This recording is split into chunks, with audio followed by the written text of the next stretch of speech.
खान साहब से निवेदन करूंगा कि 2 शब्द जल्दी आओ थे लेकिन आज के इस फाउंडेशन मुन्ना का मासा लगा जल्दी आओ बराबर आओ गुड बाय गार्डन सरज़मीन हिंदुस्तान अस्सलामु अलैकुम व रहमतुल्लाह। वालेकुम अस्सलाम।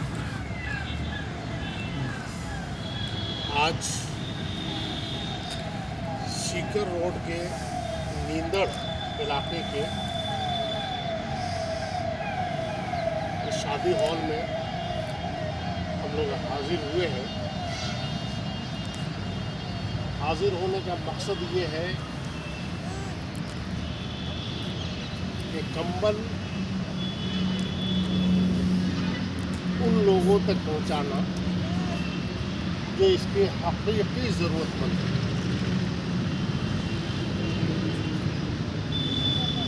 एक संस्था है, एक NGO है, एक ट्रस्ट है जिसका नाम है गौसे आज़म फाउंडेशन।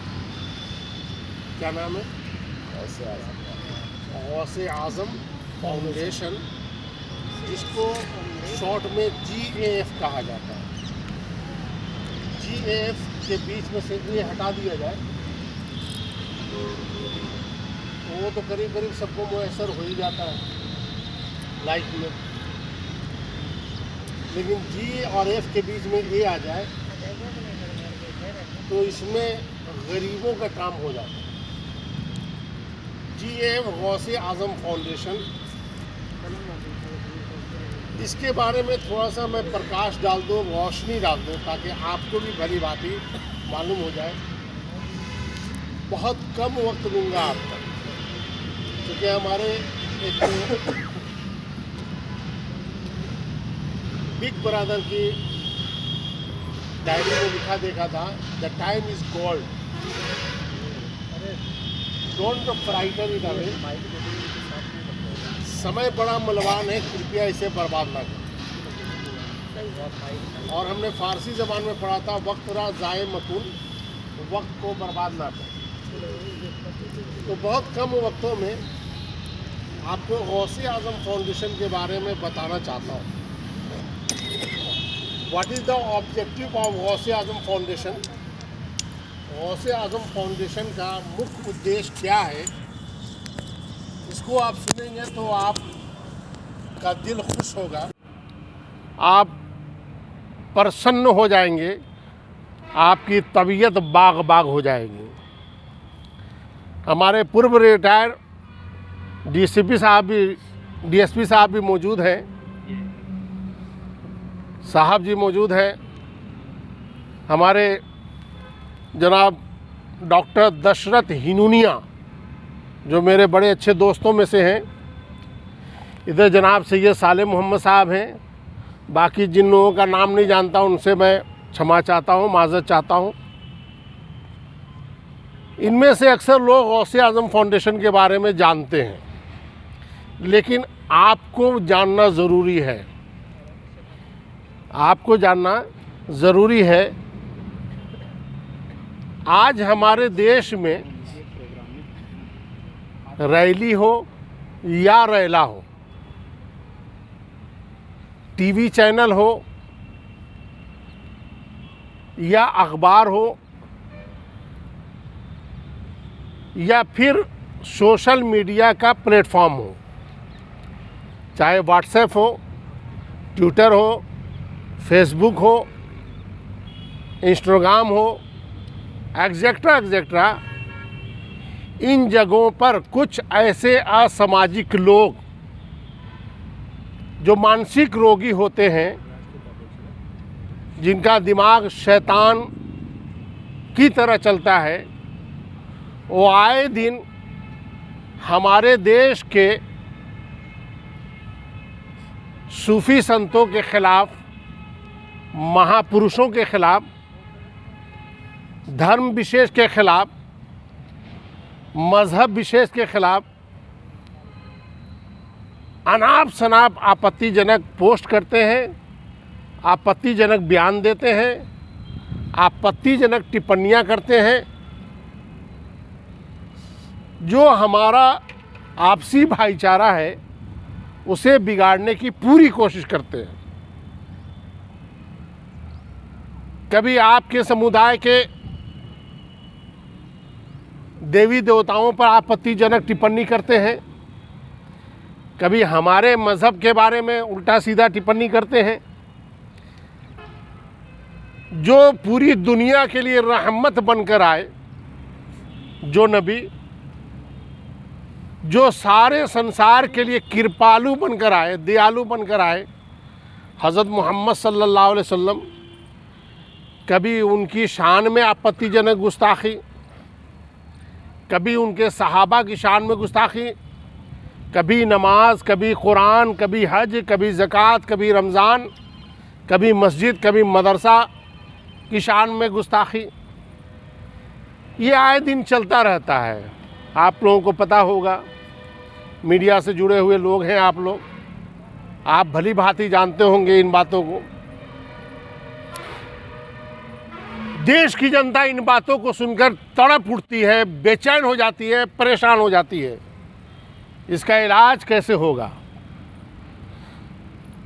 चूँकि हम मोहब्बत वाले लोग हैं, हम प्यार वाले लोग हैं, हम प्रेम वाले लोग हैं, और हमें सूफ़ी विचारधारा यही बताता है, जो संतों का विचारधारा है वही है कि प्रेम मोहब्बत अमनो वफ़ा का हर एक से रिश्ता जोड़ो। प्रेम मोहब्बत अमनो वफ़ा का हर एक से रिश्ता जोड़ो। तो हमें सूफ़ी संतों ने यही सिखाया है। हमारे यहाँ कोई ऊंच नहीं, कोई नीच नहीं, कोई ऊंची जाति का नहीं, कोई नीची जाति का नहीं। हमें तो ये पैगाम दिया गया है कि तुम सब अल्लाह की मखलूक हो, अल्लाह के बंदे हो, तुम सब आपस में बराबर हो। हाँ, तुम में से सबसे ज़्यादा अल्लाह के नज़दीक पसंदीदा वो है जो मुत्तकी और परहेज़गार हो, लेकिन बराबरी सब में है। कोई काला है, कोई गोरा है, कोई थोड़ा लंबा है, कोई नाटा है, कोई बीच का है। तो इसे रोका कैसे जाए? तो इसको रोकने के लिए हमने बहुत प्रयास किए। लगभग सन 2012 से हम लगातार प्रयास करते चले आए, और उसमें से कुछ लोगों को हमने जेल भी भिजवाया, लेकिन उसमें मज़ा नहीं आया। मज़ा क्योंकि वो जो प्लेटफॉर्म था उसमें बड़ी मेहनत करनी पड़ती थी, बहुत भाग दौड़ करनी पड़ती थी, तब जाके सफलता प्राप्त होती थी। बुरा ना माने, हमारे पास रिटायर्ड डीएसपी साहब मौजूद हैं। इनके विभाग की क्या कहानी है ये खुद अपनी ज़बानी बता सकते हैं। आज आप में से कोई, हम में से आप अगर पुलिस से कोई मदद के लिए जाता है तो जिस अंदाज में वो बात करते हैं, कोई दोबारा जाना पसंद नहीं करेगा। इसलिए अपने आप में एक पावर पहले पैदा करना होगा। जब तक आप में पावर नहीं होगा तब तक सामने वाला आपको तवज्जो नहीं देगा, आपकी बात ध्यान से नहीं सुनेगा। दर्द यहाँ उठा। हमने कहा कि नहीं, ऐसे काम नहीं चलेगा। हमने फिर एक ट्रस्ट बनाया जिसका नाम रखा गया गौसे आज़म फाउंडेशन। पहले आप ये जान लें कि गौसे आज़म हैं कौन। जिस तरह से आप जानते हैं कि पूरे भारत में सबसे बड़े वली, सबसे बड़े सूफ़ी, सबसे बड़े पीर अजमेर में ख्वाजा गरीब नवाज़ हैं। आपको पता होगा ये बात, है ना? आपको पता होगा ये बात कि सबसे बड़े सूफ़ी, सबसे बड़े पीर ख्वाजा गरीब नवाज़ हैं। सभी लोग उनके दरबार में हाज़िरी देते हैं। क्या छोटा, क्या बड़ा, क्या अमीर, क्या बादशाह, क्या फ़कीर, सब लोग जाते हैं और कहते हैं, गरीब आए हैं दर पर तेरे गरीब नवाज, गरीब आए हैं दर पे तेरे गरीब नवाज, करो गरीब नवाजी मेरे गरीब नवाज, करो गरीब नवाजी मेरे गरीब नवाज। तेरे दर की करामत ये बारहा देखी, तेरे दर की करामत ये बारहा देखी। गरीब आए और हो गए गरीब नवाज, गरीब आए और हो गए गरीब नवाज। तो बहुत बड़े मर्तबे वाले हैं ख्वाजा गरीब नवाज, लेकिन इनसे भी बड़े मर्तबे वाले का नाम है हज़रत गौसे आज़म। जो पूरी दुनिया के सबसे बड़े पीर माने जाते हैं। उनको पीरों का पीर कहा जाता है, मीरों का मीर कहा जाता है, शहनशाह विलायत कहा जाता है, वलियों का सरदार, पीरों का सरदार कहा जाता है। जब उन्होंने कहा था कि मेरा ये कदम, इशारा करते हुए कहा था अरबी ज़बान में कि मेरा ये कदम दुनिया के तमाम वलियों की गर्दन पर है, तो उस आवाज़ को सुनने के बाद ख्वाजा गरीब नवाज़ ने कहा था कि या गौसे आज़म ए अब्दुल कादिर जिलानी, आपका कदम सिर्फ मेरे कंधे पे नहीं बल्कि मेरी आंखों पर भी है, मेरे सर पे भी है, मेरे कंधे पे भी है, मेरी हर जगह पर है। आप अंदाज़ा लगा सकते हैं कितने बड़े वली होंगे, है ना। बहुत बड़े वली का नाम है हुजूर गौसे आज़म। तो उन्हीं के मुबारक नाम पर, अच्छे नाम पर हमने अपने फाउंडेशन का नाम रखा गौसे आज़म फाउंडेशन। रखने के बाद हमने जब काम शुरू किया तो जो कोई भी नफ़रती चिंटू, जिसे हम चड्डी चड्डी गैंग के अंधभक्त कहते हैं, इन लोगों ने जब भी कोई सोशल मीडिया पर उठापटक आपत्तिजनक टिप्पणियाँ किया, हमने स्क्रीनशॉट लिया, उसका URL लिंक निकाला, उसकी पूरी प्रोफाइल का फ़ोटो निकाला और उसको हमने सरकार को और पुलिस को अवगत कराया और हमने उस पर कार्रवाई की मांग शुरू कर दी। जब हमने ये काम शुरू किया तो आंधी तूफ़ान की तरह काम हुआ और आपको जानकर बड़ी खुशी होगी कि ऐसे नफ़रती गैंग के लोगों में से अभी तक 182 लोगों की गिरफ्तारी ऑन रिकॉर्ड हो चुकी है। ये काम मेरा नहीं था, ये काम पुलिस में बैठे हुए लोगों का था, ये काम सरकार का था। सरकार को चाहिए था, पुलिस प्रशासन को चाहिए था। देश में अनेक राज्य हैं, अनेक राज्य के अनेक शहर हैं, अनेक शहर में अनेक गांव हैं, हर जगह थाना है, हर जगह पुलिस है। कम से कम वहाँ की पुलिस को, वहाँ के प्रशासन को इस पर एक्शन लेना चाहिए। लेकिन क्या होता है, जब बात ज़्यादा बिगड़ती है, जब बात और आगे बिगड़ती है, तो एक छोटी सी लाइन की उनकी एक विज्ञापन चलता है कि भाई कोई भी जो है आपत्तिजनक टिप्पणी करेगा तो पुलिस उस पर कार्रवाई करेगी। बस इसके करके वो पल्ला झाड़ लेते हैं, लेकिन हकीकत में संज्ञान लिया नहीं जाता। अगर संज्ञान लिया जाता तो कोई भी किसी भी समाज के, किसी भी समुदाय के धार्मिक पुरुषों के बारे में, चाहे देवी देवताओं के बारे में, चाहे वो मज़हब इस्लाम के बारे में, चाहे किसी भी मज़हब के ख़िलाफ़ वो नहीं बोलता। ये हमारे सरकार की कमज़ोरी, यूँ तो बहुत सारी कमज़ोरी है सरकार की, पुलिस प्रशासन की, गिनती करो तो बड़ी बड़ी लाइब्रेरियाँ भर जाएंगी। लेकिन यहाँ जो सबसे बड़ी कमी है, हम इस दुनिया में किस लिए आए हैं? प्यार बांटने के लिए। किस लिए आए हैं? मोहब्बतें आम करने के लिए। किस लिए आए हैं? हम सब आपस में प्रेम से रहने के लिए आए हैं। यहाँ लड़ने झगड़ने के लिए हम नहीं आए हैं। लड़ना झगड़ना काम तो शैतान का है, लड़ना झगड़ना काम तो दैत्य का है, लड़ना झगड़ना काम तो राक्षसों का है। इंसानों का काम लड़ना झगड़ना नहीं है, अच्छे लोगों का काम लड़ना झगड़ना नहीं है, नेक लोगों का काम लड़ना झगड़ना नहीं है, बल्कि नेक लोगों का काम ये है कि आपसी भाईचारा बना के रखा जाए, आपसी मोहब्बत कायम की जाए और साथ ही साथ प्यार मोहब्बत से रहा जाए। डॉक्टर दशरथ हिनोनिया अगर सैफुल्ला खान को बुलाएं तो सैफुल्ला खान भागता हुआ डॉक्टर दशरथ हिनोनिया के यहाँ चला जाए, और जब सैफुल्ला खान डॉक्टर दशरथ हिनोनिया का बुलाएं तो डॉक्टर दशरथ हिनोनिया सैफुल्ला खान के यहाँ भागते हुए चले आए। यही है असल में भाईचारा, यही है असल में मोहब्बत, और इसी को गंगा जमनी तहजीब कहा जाता है। इसको नहीं कहा जाता है समझे कि साहब जो है आप हमारे नबी की शान में गुस्ताखी करो और भाईचारा पैदा करो, ये नहीं। हम आपकी देवी देवताओं का अपमान करें और भाईचारा का नारा लगाए तो ये भाईचारा नहीं होता। भाईचारा तो ये लकुम दीनुकुम वलिय दीन, तुम अपने मज़हब पर कायम रहो, हम अपने मज़हब पर कायम रहें। तुम अपने मज़हब के अनुसार पूजा पाठ करो, हमें अपने मज़हब के अनुसार पूजा पाठ करने दो।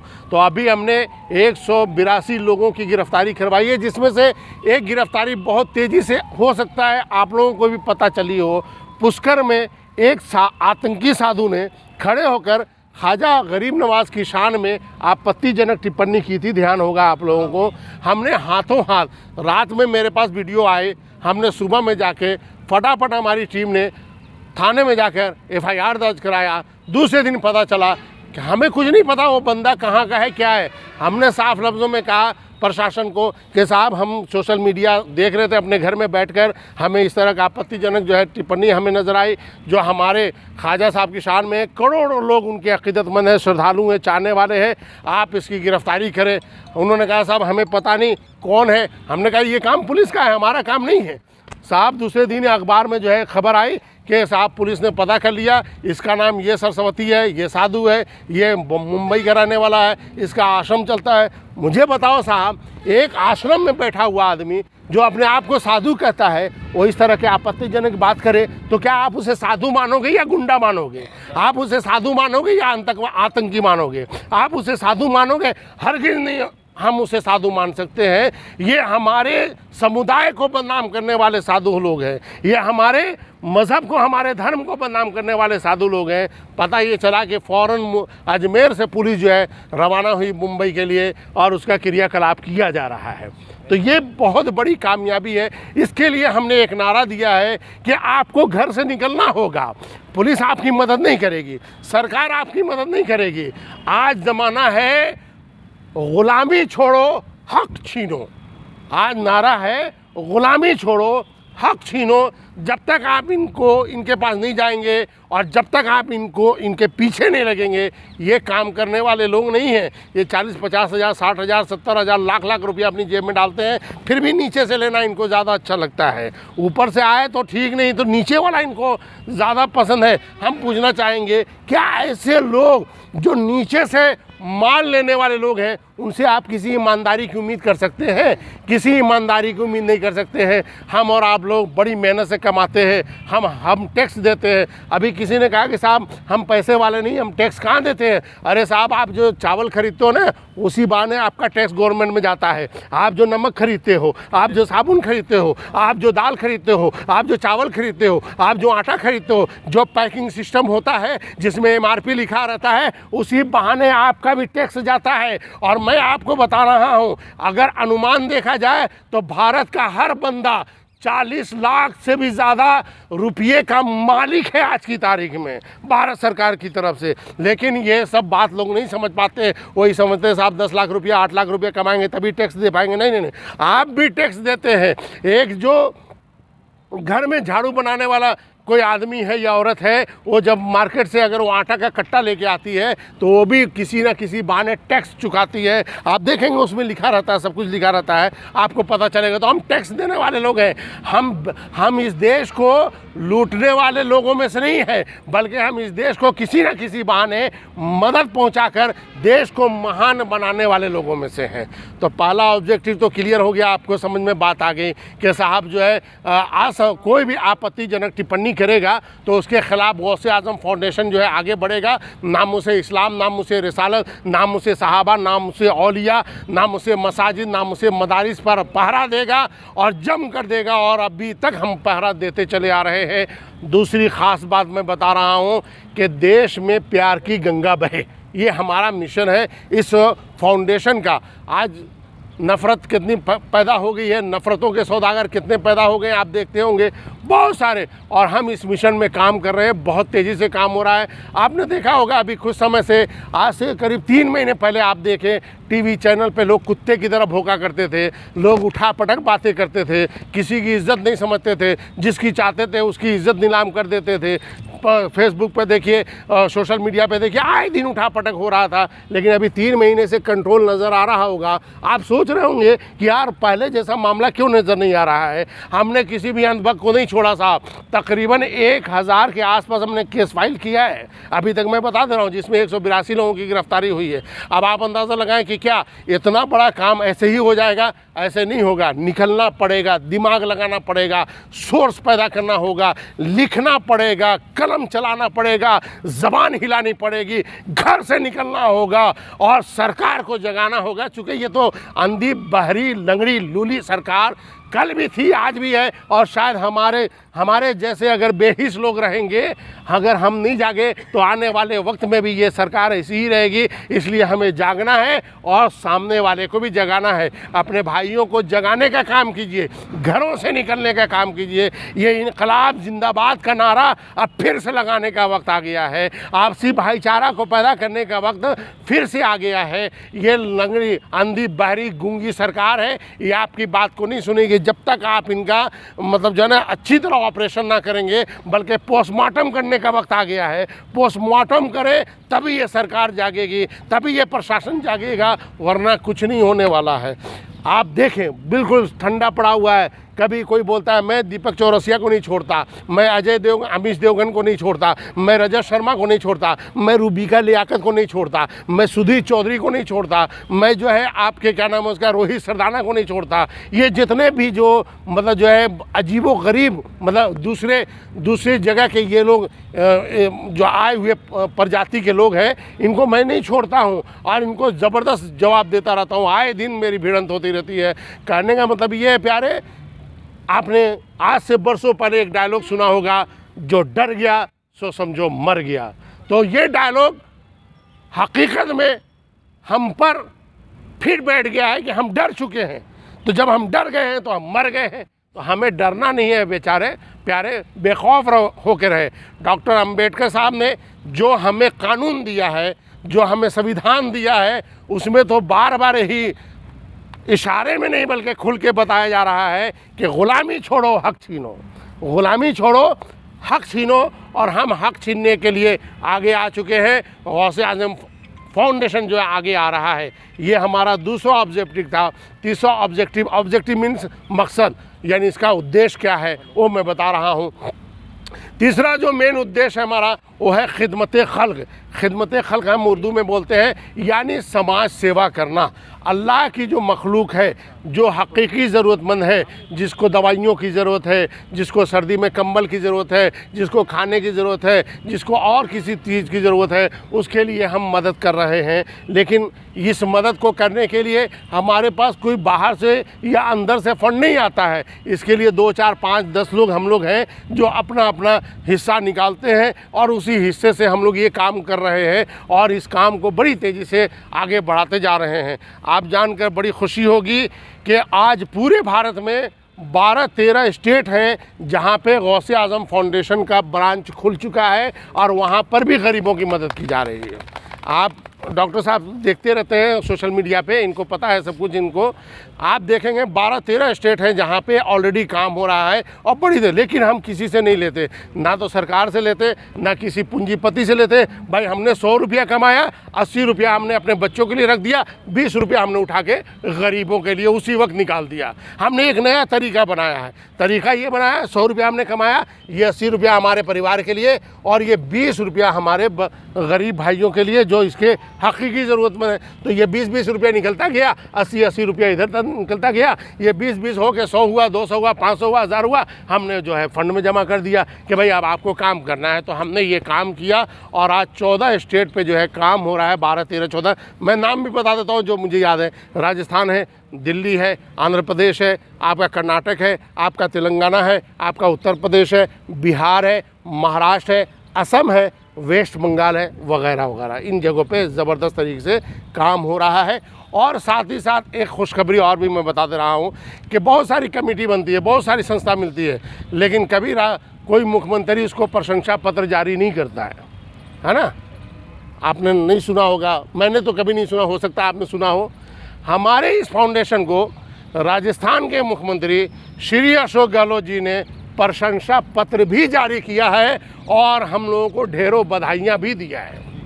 आपको मैं बता दे रहा हूँ, ये लगा हुआ है, ये इसमें हमने लगा दिया, हमारे पास प्रशंसा पत्र आया। ये राजस्थान के मुख्यमंत्री श्री अशोक गहलोत जी ने अपने लेटर पैड पे मुख्यमंत्री निवास से उन्होंने भिजवाया था। तो भाई साहब काम करोगे तो नाम होगा, काम करोगे तो नाम होगा। और हम क्या करते हैं, सर्दी में दिसंबर और जनवरी में खूब जमकर कंबल बांटते हैं, खूब जमकर खाना का भी पैकेट होता है। लेकिन अभी कंबल के लिए इन्होंने कहा तो हमने कंबल के लिए ही कर दिया। तो हम जगह जगह फ़ोन करते हैं, जैसे मेरे मिलने वाले डॉक्टर साहब हैं, उनको फ़ोन कर दिया, भाई आप अपने क्षेत्र के उन हकीकी ज़रूरतमंदों की लिस्ट बना दें, 20, 25, 50, 100, 200 जो भी आप बना सकते हैं। इन्होंने बना दिया, हम यहाँ के उनको दे गए। दूसरी जगह हुआ, शास्त्री नगर हुआ, लंकापुरी हुआ, विद्याधर नगर हुआ, नाई की थड़ी हुई, लूनियावास हुआ, वहाँ तक मैं खुद जाता हूँ। मैं तो कम जाता हूँ, बहुत कम जाता हूँ, बाकी लड़के जाते हैं। तो कहने का मतलब ये है प्यारे कि बहुत सारी बातें हैं और बहुत सारी बातों में यही है कि हमें इस देश में प्यार की गंगा बहाना है। हमें इस देश में प्यार की गंगा बहाना है। गरीबों, यतीमों, मजलूमों, बेवाओं, ज़रूरतमंदों की हमें मदद करना है और सरकार और पुलिस प्रशासन को जगाना है और असामाजिक तत्व जो हमारे सूफी संतों के ख़िलाफ़, हमारे महापुरुषों के ख़िलाफ़, हमारे अच्छे विद्वानों के ख़िलाफ़, जो हमारे समाज में, हमारे देश में जिनको मान सम्मान की नज़रों से देखा जाता है, उसके ख़िलाफ़ जब भी कोई आपत्तिजनक चड्डी गैंग का आदमी करता है, फ़ौरन उसके ख़िलाफ़ जो FIR दर्ज कराओ और उसके ख़िलाफ़ पुलिस कार्रवाई कराओ ताकि उसको जेल की सलाखों में भेजा जा सके। इसी के साथ मैं Mohammad Saifullah Khan Asdaqi, Ashrafi Chishti Qadri, founder and national president Ghause Azam foundation GA charitable trust, आपसे इजाज़त चाहता है। अस्सलाम वालेकुम व रहमतुल्लाह। मोहम्मद सैफुल्लाह खान जी का हार्दिक धन्यवाद और जिन्होंने गौसे आलम फाउंडेशन के बारे में हमको बताया। अब मैं राष्ट्रीय उपाध्यक्ष जयगढ़ समाज के श्री हनुमान प्रसाद जी सोखेरा जी से निवेदन करूँगा वो 2 शब्द कहें।